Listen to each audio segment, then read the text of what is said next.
ಆ ಕುಟುಂಬ ದೇವರ ದರ್ಶನ ಪಡೆದು ಮನೆಗೆ ವಾಪಸ್ ಆಗ್ತಿತ್ತು. ಈ ವೇಳೆ ಚಾಲಕನ ನಿಯಂತ್ರಣ ತಪ್ಪಿ ಕಾರು ಕೆರೆಗೆ ಹಾರಿದೆ. ಅಮ್ಮ ನೀರು ಪಾಲಾಗ್ತಿದ್ದಂತೆ ಮಗ ಗೋಳಾಡಿ ಕಣ್ಣೀರಿಟ್ಟಿದ್ದು ದೃಶ್ಯ ಮನಕಲಕುವಂತಿದೆ. ಬ್ಯಾಲೆನ್ಸ್ ತಪ್ಪಿ ಕೆರೆಗೆ ಉರುಳಿದ ಕಾರು, ಹೆತ್ತವಳ ರಕ್ಷಣೆಗಾಗಿ ಮಗನ ಗೋಳಾಟ.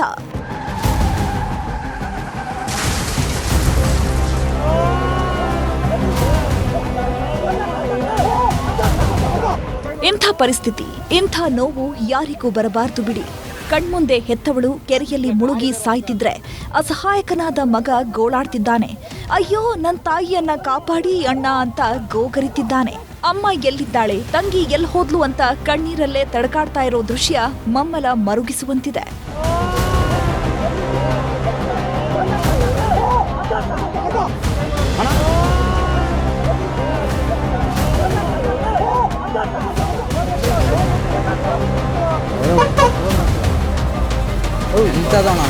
ಹೀಗೆ ಗೋಳಾಡ್ತಾ ಇರೋ ಯುವಕ ನಿನ್ನೆ ಅಮ್ಮನ ಘಟ್ಟದ ಜೇನುಕಲ್ಲಮ್ಮ ದೇವಸ್ಥಾನಕ್ಕೆ ಹೋಗಿದ್ದಂತೆ.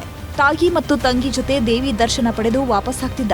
ಶಿವಮೊಗ್ಗ ಜಿಲ್ಲೆ ಹೊಸನಗರದ ರಿಪ್ಪನ್ಪೇಟೆ ಬಳಿ ಕಾರು ಬಂದಿದ್ದೇ ತಡ ಬ್ಯಾಲೆನ್ಸ್ ತಪ್ಪಿ ಜಂಪ್ ಹೊಡೆದು ಚಿಪ್ಪಿಗರ ಕೆರೆಗೆ ಹಾರಿ ಬಿದ್ದಿದ್ದಾರೆ.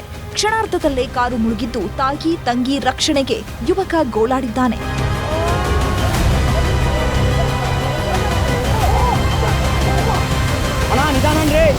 ಒಂದು ತಕ್ಷಣ ಸೀದಾ ಅಲ್ಲಿ ಹೊರತ ತಕ್ಷಣ ಚಕ್ರ ತರ್ತೀರಿ ಸೀದಾ ಹೊರಗೆ ನಿಮ್ಮ ಎದುರುಗಡೆ ಅರ್ಥ ನಮ್ಮ ಎದುರು ಅಲ್ಲಿ ನೋಡ್ತಾ ಇದ್ದೆ.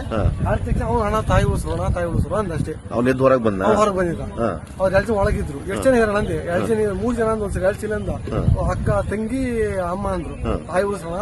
3 ಸಲ ಎಷ್ಟೇ ಕೂರ್ಗ ಅಣ್ಣ ತಡಿ ಅಣ್ಣ ಹಗ್ಗ ತರ್ತೀವಿ 5 ನಿಮಿಷ ತಡಿ ಅಂದೆ. ಅಷ್ಟೊಳಗೆ ನಾನು ಆಚೆಗೆ ಹಾರ್ಕೊಂಡೆ. ಅವ್ ಇಮ್ರಾನ್ ಹಗ್ಗ ತರ ಕಳಿಸ್ತೇನೆ ಪಟ್ಟ ತಂದ ತಕ್ಷಣ ಇಮಿಡಿಯೇಟ್ಲಿ ಹಗ್ಗ ಕಟ್ತೀವಿ ನೀರೊಳಗೆ ಕಟ್ಟಿ ಎಳ್ತೀವಿ.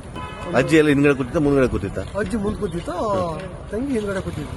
ಅವ್ರು 2 ಜನ ಸೇರಿ ಅಜ್ಜಿ ಎತ್ತಿ ಬಂದೆ. ಅಜ್ಜಿ ಹೋಗಿತ್ತು, ಎತ್ತುವಾಗ ಜೀವ ಹೋಗಿತ್ತ. ಸುಮಾರಕ್ಕೆ ಹೋದಂಗೆಲ್ಲ ಅದು ಹೋಗಿತ್ತು. ಇದು ಮಾತ್ರ ಉಳಿಸಿ ಅದು ತಂಗಿನ ಅದು ಹಂಗೆ ಎತ್ತಿ ಬಂದ. ಕಾರು ಕೆರೆಗೆ ಬೀಳ್ತಾ ಇದ್ದಂತೆ ಸ್ಥಳೀಯರು ಕೂಡಲೇ ರಕ್ಷಣೆಗೆ ಬಂದಿದ್ದಾರೆ. ಹಗ್ಗ ಕಟ್ಟಿ ಕಾರು ಮೇಲಕ್ಕೆತ್ತಿ ಓರ್ವ ಯುವತಿಯನ್ನ ರಕ್ಷಣೆ ಮಾಡಿದ್ದಾರೆ. ಆದ್ರೆ ಮಗ ಅದೆಷ್ಟೇ ಹರಸಾಹಸ ಪಟ್ಟರೂ ತಾಯಿ ಮಾತ್ರ ಬದುಕುಳಿಯಲಿಲ್ಲ. ಕೆರೆಯಲ್ಲಿ ಮುಳುಗಿದ ತ್ಯಾಗರ್ತಿ ಗ್ರಾಮದ ಪಾರ್ವತಮ್ಮ ಉಸಿರು ಚೆಲ್ಲಿದ್ದಾರೆ.